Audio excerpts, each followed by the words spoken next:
Calling case number T 184878, Jamie Knops versus Kenneth Knops.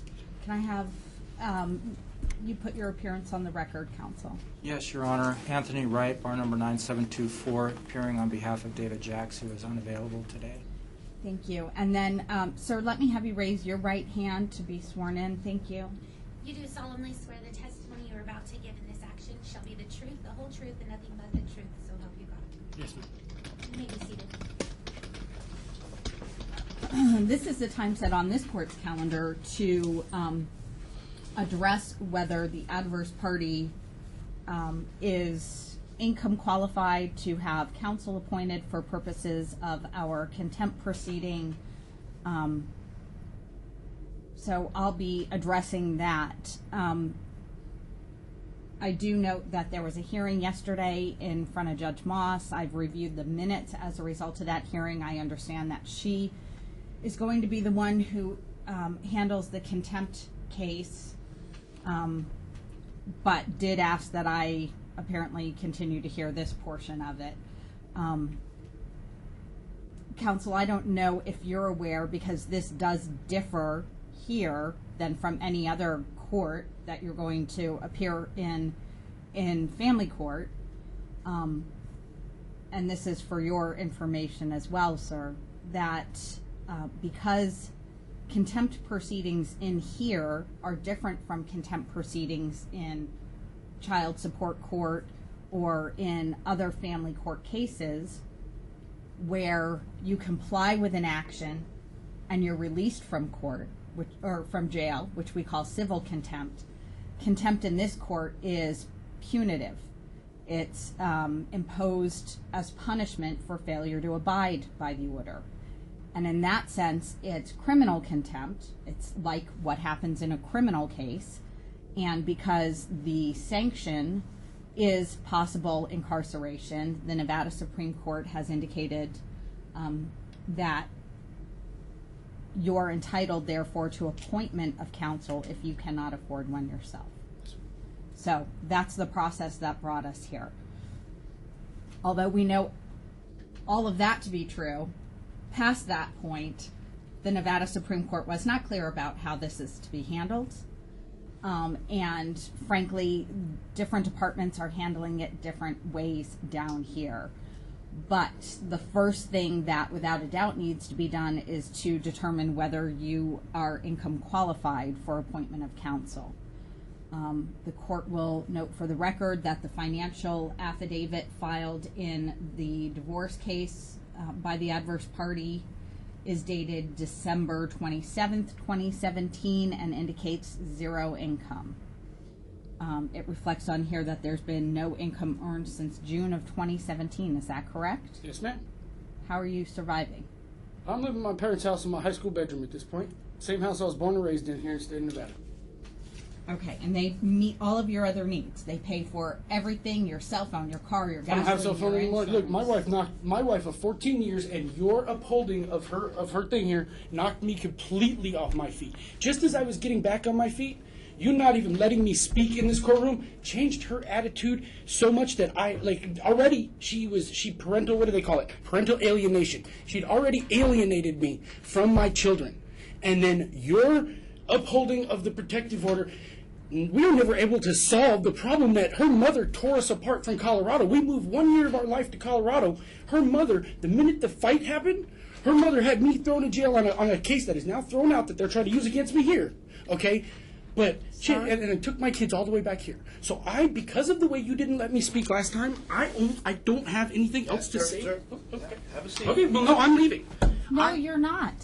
Ma'am, I'm an American citizen. I will order a warrant for your arrest if you walk out of this court. Okay, well then give me counsel and you can take this. This is I'm an American citizen. I have rights of my own. I have unalienable rights, inalienable rights, however you want to say it. That you have abridged my freedom of speech in the first one. When you walk out of court, how am I supposed to give you your freedom of speech? And you and I have apparently a completely different recollection of what happened here at the first hearing, sir. You didn't even let me speak. It's on You record. had 100 pages Uh-huh. of text messages where you had already spoken. Of my wife of 14 years. And? She has 2 children. We chose to have our Sir, children. lower your voice. She chose to have my second child after a decade. Excuse me, sir? A decade. And does that entitle you to something? To fight it out with my wife, yes. To have an oral argument with my wife? Not here in this court. But you stopped it from happening before the court. That's why, sir. She took my kids and ran Clearly, into... you have not learned anything as a result of any of your court appearances. Clearly, you continue to fail to take responsibility for anything that's happened here Okay. or outside of here. I've done nothing. She ran with my kids. Clearly, you have done left me nothing. to commit suicide. To try to commit suicide for the first time in my life. Sir, you want to lower your voice, please? You're I not don't making this get it. You're making this very I don't difficult for understand, yourself. man. You I don't almost understand died. because Do you not yell in here. do not listen. You can't understand if you refuse to listen. You see this as a breach of your First Amendment right. You don't have a First Amendment right to come into this court and continue to threaten a woman that you have been stalking and harassing stalking her. for the Shut your mouth. months prior to this. That's not what this court is for. That's not this forum. This is specifically to stop that from happening. You did not deny those text messages were from you. And in light of that, there is nothing else I need to know. You are not entitled to stalk her, to harass her, or to violate my orders, sir. Whether you think they're fair or not. You have a right to file an objection if you don't agree. You didn't. You have a right to appeal if you don't agree. You didn't. Don't know how to. That's not my problem. Yeah, because I don't have the money for a That lawyer. is not my problem. Yes, ma'am. That doesn't entitle you to ignore my order, and it doesn't entitle you to continue the behavior that got you here in the first place. And it doesn't mean that I didn't listen to you. We're here because you violated that order so many times that until you suffer some consequences for those violations, you are not going to leave this woman alone. You know that's what's causing all of these mass shootings throughout a society, right? You do understand that. Can you take him in custody? I see that as a threat. No. What I'm saying is that's what that happened. is a threat, Yes, sir. Back. Here, can you make sure that goes on file for the court, please? The paper right there? there. Can you please? I'm no threat to the court. I was born and raised in Nevada. We don't change anything without us having a discussion. When you arrest me for just having a discussion with you, I have no violence on my record at all. What part of that was a discussion, sir? How is that a discussion? Yes, ma'am. I'm Right there. But I have, I have nothing left. You can take me to jail. She took everything and ran and left me in Colorado to become suicidal for the first time in my life. In my life. And you are saying my words are worth more than my life in this. You need to put that paper on file, please. I'd be happy to file it, If sir. you could please make sure that it is what I had to say today. Absolutely. If this is I what am you not- have to say, it will Yes. be filed and it will be considered by the court in the course of I these have no- proceedings. I've never been violent. I've Just never like resisted it, arrest. sir. And I'm a 5-time ex-felon. I've never been... Yes, I've been a criminal. I've learned from my mistakes. You're a 5-time felon, and the argument is you've never been violent before, and therefore the court should just trust you. I And that learned it's from my not mistakes. a threat when you say something like this is what causes all those mass shootings. Wow, I'm sorry that my freedom of speech is being abridged at that point when you No, interpret it you that don't way. have the right to issue a threat. It wasn't a That threat. is It wasn't a the threat. It first- was an explanation of what's going on in society. People are shooting up churches. Like, that doesn't bother you that we've somehow got to this point. How is where that people relevant to are this, being sir? that crazy because the court system here, the family court system, is what's causing it. I didn't realize we all were those things violent were people caused by the for thousands and thousands of years, and now you're trying in this courtroom. You are saying that that the violence. Yes, we didn't need to be as violent as it was, before our time. But you are saying that it's gone all the way around. We can't even argue. Stop. We can't even have an argument. I got jumped by We're 15 people in high school We're done. because of this way of thinking. Just He leave never him saw in charges. cuffs. I don't never trust him. did a hand any. That's fine. I'm not. Mr. I've Wright, never given the court any reason. Yes, ma'am. To make me feel that way. have the violations of the order of protection continued since Yes, the Your last Honor. hearing? Absolutely. In In fact, what he came form, by her please? office. He Okay. came by her office 2 weeks ago, Your Honor. And what about before that? Have there been additional violations? Yes, Your Honor. There's been continuous text messages, Facebook postings that tag her in them, voice messages, and so on. In addition to Judge Moss ordered talking parents and specifically stated that he's only to use that for communications regarding the children, and he immediately violated that, and that's just been in the last couple of days. You have time between now and the time set in front of Judge Moss for evidentiary hearing to supplement the motion for order to show cause. So if there have been additional violations, I would encourage you to do that so that the district court judge has a full, a complete idea of exactly the personality we're dealing with, and the contemptuous behavior, the extent to the contemptuous behavior.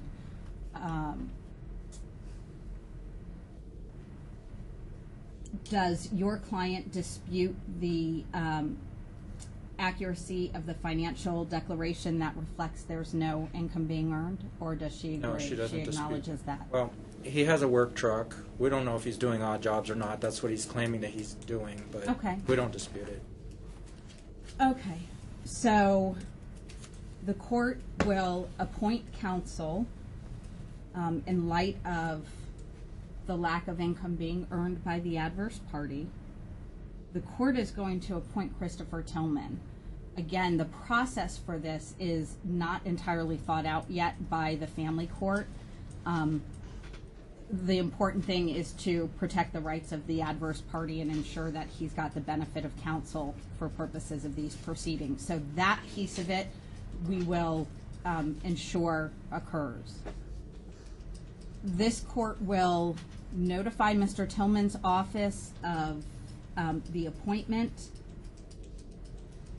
We will give the contact information for Mr. Tillman to the adverse party. If Mr. Tillman is unable to accept your case for whatever reason, sir, then I expect that he'll make you aware of that fact when you contact his office to schedule an appointment. But I also am going to set this next Friday for in-court confirmation of counsel. Everybody's appearance is waived other than Mr. Tillman's. If anybody cares to appear, they're welcome to. But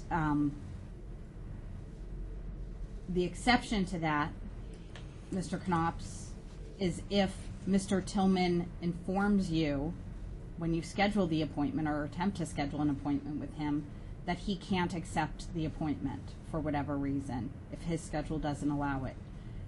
If that's the circumstance, then you also need to appear at this next hearing date so we can appoint another attorney for you. Just to state it, I have court March 22nd in Breckenridge, Colorado, still stemming from the initial blow-up of all this. Just Okay. stated. Well, next Friday is February. That's fine. That's fine. I didn't know how long this would be. 23rd. Yeah. February 23rd at 9 a.m. will be the return hearing. And Mr. Wright, you, Mr. Jacks, can of course communicate directly with Mr. Tillman's office as well and find out for yourselves if he's going to be able to accept the appointment, so you'll know what's happening on Friday. If he's unable to accept the appointment and you want to appear on Friday as well, you're welcome to. Unless instructed otherwise, as far as this court's concerned, your client's appearance is waived at all of these subsequent hearings. There's no need for her to be here, and I think it's probably best in her best interest if she's not, given what I've seen What's today. in my children's best interest? That's not what I'm here for, sir. This is a protection court. Protection from You're going to appear in front of Judge Moss to address that issue. The return hearing is going to be February 23rd at 9 a.m.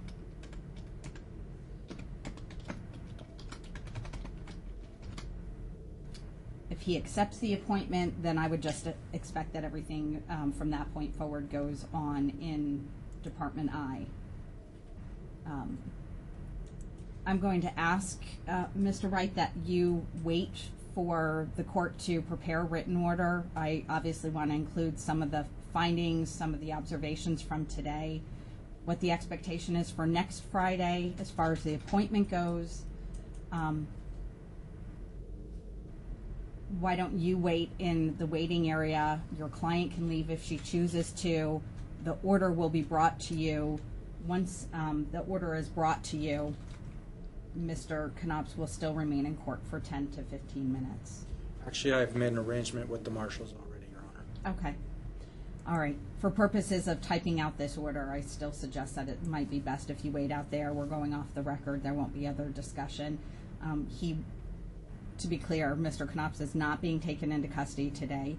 The court does consider what was said a threat. I don't know that it's, well, strike all of that. I don't know yet. I've been an ex-felon since I was 18. I don't even own a gun. I would never. Why don't you wait out there? I'll include in my written findings whether he's going to be found having committed contempt in the court's presence. Okay? Thank you, Your Honor. Yep, thank you. So I apologize.